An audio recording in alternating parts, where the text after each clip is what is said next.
Jimmy will be singing a song later, and he's asked me to share my life journey. So for those that didn't catch my name is Lisa, and I go to Sergeant Mennonite Church. And today I'd just like to share with you what I've learned over the years of what it means to follow God, and how I've learned to follow God. I became a Christian about 4 years ago, and since then I've learned that life is not about me, but life is about God. Galatians 2:20 says, I have been crucified with Christ, and I no longer live, but Christ lives in me. The life I now live in the body, I live by faith in the Son of God, who loved me and gave himself for me. So I met Jesus at the end of high school, and at that time the whole idea of following God was very new to me. And so I just tried to put myself in everything, so I became part of all kinds of ministries like worship band, information desk, welcoming team, and children's, youth. I just did everything, trying to figure out what it means to follow God. So it was really easy for me to think about following God in terms of being involved at church on Sundays. But really, I didn't know what it means to follow God with my daily life. And I remember hearing people saying, I feel God has called me to do something. And I was thinking, what is that? Like, how do you be called to do something? Because I didn't know any better, so I thought the best thing for me to do was to do what I wanted to do. So that's what I did. I did what I wanted. I started university, which is the equivalent of college in America, with a double degree of Bachelor of Science in Pharmacology and Bachelor of Law. And for those who don't know what pharmacology is, it's not farming. I get people to asking me if it was farming, but it's actually about developing drugs. So I wanted to be a lawyer, and having abused as a child and as a young teenager, I felt that if I could somehow use law to protect people, then that would be the best thing to do. And law could probably solve most of the problems that people have now. And that's the concept and mindset that I have. So I was pursuing law, hardcore pursuing it. And in New Zealand, to be able to go into the law degree completely, we had to be accepted into second year. So I remember it was just a few days before Christmas, and the results came out, and I had my fingers crossed and going, please, I want to get this, I want it so much. But when it came out, it said, you didn't make it into second year, you didn't get it. And I was like, no, so what do I do with myself now? This is my dream, I wanted this. But then my brother Jimmy, he reminded me that God had better plans for me. It's not about what I had for myself, but God had better. And so from that moment, I started thinking, what does it mean to follow God? Then I just started praying and meditating on how good and wonderful Jesus is and what he has actually done on the cross.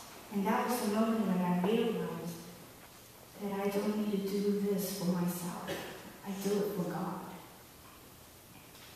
So God began speaking to me, telling me what I should do, and he revealed to me that he wanted me to be a preacher and evangelist. At first, it was very confusing. But slowly, God helped me to realize that in this world, what people need the most is Jesus and his love. Because Jesus is the one who can truly set people free and solve their problems. So I started looking into attending Bible colleges or seminaries, but I continued my degree in pharmacology because I felt God wanted me to finish that. So during my second year at university, I became very, very unhappy. I was a very, very grumpy person. I just didn't enjoy what I was doing because, science is completely different from what I thought God had called me to do. And if God has truly called me to be a preacher and an evangelist, couldn't I just quit my degree and go out there and do something, go to Bible school, or just go on a missionary? But then I had to keep in mind, my family reminded me that God had asked me to finish that for a reason. And there's always a reason when God asks us to do something. But sometimes we just don't see it at that time. But afterwards, when we look back, and that's when we go, I get it now. That's when God says, yeah, I told you. But then one day I remember, an idea came to me that there was no reason why I couldn't share it with people. I couldn't do what God has told me to do right now, like right where I was. And I realized that I'm supposed to live as a Christian right now, right, where I am. It doesn't matter where I am, I'm always a Christian. And that's when I began to just start sharing with people about how good Jesus is and what He has done in my life. Because I just was embracing to people that how crazily in love I am with God, and I just want people to experience that as well. And each day I just need to experience more of God's love and provision. And I started also enjoying my university courses because I can see God in everything that I did and in every moment of my life. In my third year of university, which is the last year, we only have 3 years of bachelor's degree in New Zealand. And my grades were skyrocketing. I went from down here to up there very quickly. And I started enjoying what I was doing because I was doing it to glorify God. And I enjoyed my time, and I think my lecturers liked me a lot. I think they did. But all these were like positive signs telling me to do further studies in pharmacology. And I was just becoming very confused because I was doing so well. But I just couldn't forget about the fact that God wanted to prepare me. He wanted me to go to seminary or Bible college, so right after I had completed my undergraduate degree. And with that vision in mind, I just couldn't let it go, and God sort of just take me away from my own desires and say, hey, let's face the reality. And so once again, I began searching for a seminary or Bible college, and I felt God wanted me to come to America. But I struggled with that idea because why would I want to go abroad? I mean, my family and friends are in New Zealand. Why would I want to go to a place where I don't know anybody? So I was thinking, God, you're not serious. You must be kidding. But I just became so in love with God that I opened myself up to Him and said, I'm okay. So I had my family and friends pray about this decision. Just asking them, what do you think that God is speaking to me? Is it me thinking or is it God speaking? So I had them all pray for me, and they felt it was the right thing to do. So eventually the love of God just overcame my doubts and fear, and realized that the best thing that I could do was to follow what I felt God wanted me to do. So here I am. So when I first came to America, I thought I knew God the best. I thought I knew when and how He was going to fulfill my dreams and visions. I thought I knew that everything was going, according to my plan. And I was impatient and stubborn, and I was expecting everything to happen right away. But when I didn't see anything happening according to my thinking and my timing, I started feeling that I wasn't supposed to be here. And when nothing goes according to my mind and nothing according to my plan, I started feeling so exhausted and confused and frustrated.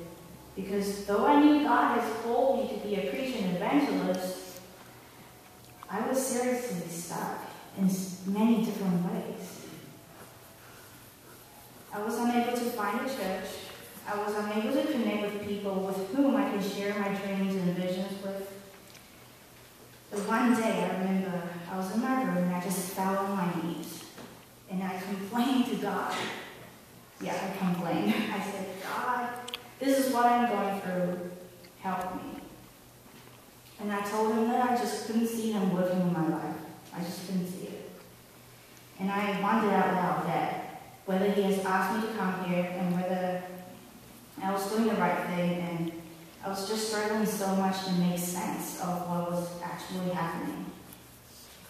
Then all of a sudden, I just felt God's warm embrace just touch me. God touched me. And then I started having tears of joy running down my cheeks because I had a renewed and a better sense and a deeper sense of God's love for me. I was reminded that God was all I ever wanted and all I ever needed. There's simply nothing better in this world than the love of God, revealed in Jesus Christ. God comforted me with his love, and I came to a point where it didn't matter where I was or what was actually happening, because Jesus will never leave or forsake me. Everything is for the glory of God. So it is not about what I expect or want, but it is all about him. As I began to re-experience this love from God, and I just felt God saying, let go and let me. Because God does know better than I. Therefore, there was only one thing left for me to do and one thing that I could do, and that was to surrender myself to God. For the Holy Week, the past Holy Week, I went to a friend's church on Maundy Thursday, and for those who don't know what it is a day before Friday, Good Friday.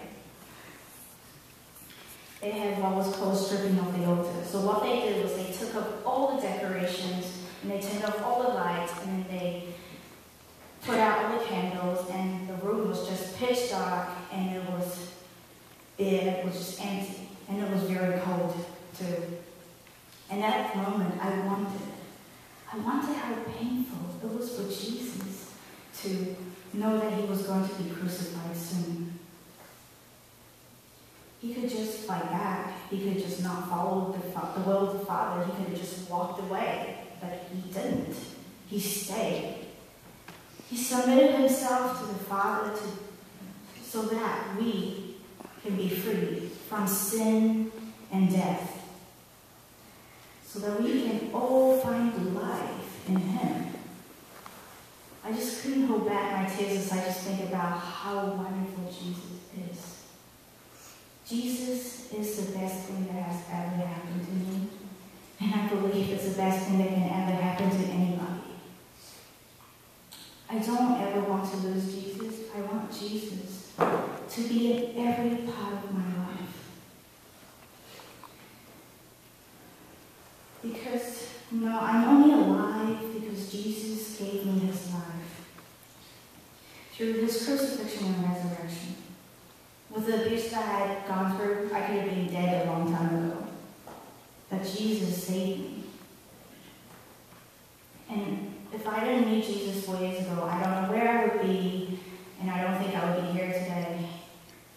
And everything that I am now and everything that I have now is all because of God's love and grace. God has given himself completely on the cross through Jesus Christ. God has given his own life for us. So I see no reason why we cannot trust him. In life, there will always be moments that we will have to let go and let God. It is not about what we want to do, but what we have to do. We have to surrender ourselves to God and ask him how he would like to use us in this world. It is a difficult and humbling and scary experience, and we will always struggle with it, no matter, God tells us to do something, you have a period of struggling saying, God, I don't want to do that. Are you listening to me? Because if you love me, you will tell me. But God knows better. God knows better than we do. And so, although it's scary, God's perfect love will cast out fear. God can be trusted. After all, he has given himself completely on the cross so that we can go and be free. And there is no one in this world that loves us more than God Surrendering ourselves to God is a continuous process, and there will always be times when we will doubt what God has told us to do. And that is when we say, God, I surrender. Use me in whatever way you want, and take me wherever you want me to go.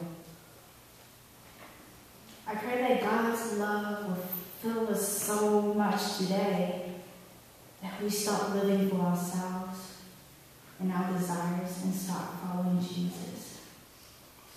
I can assure you that when we surrender ourselves to God, we will start to see the power of God in our lives.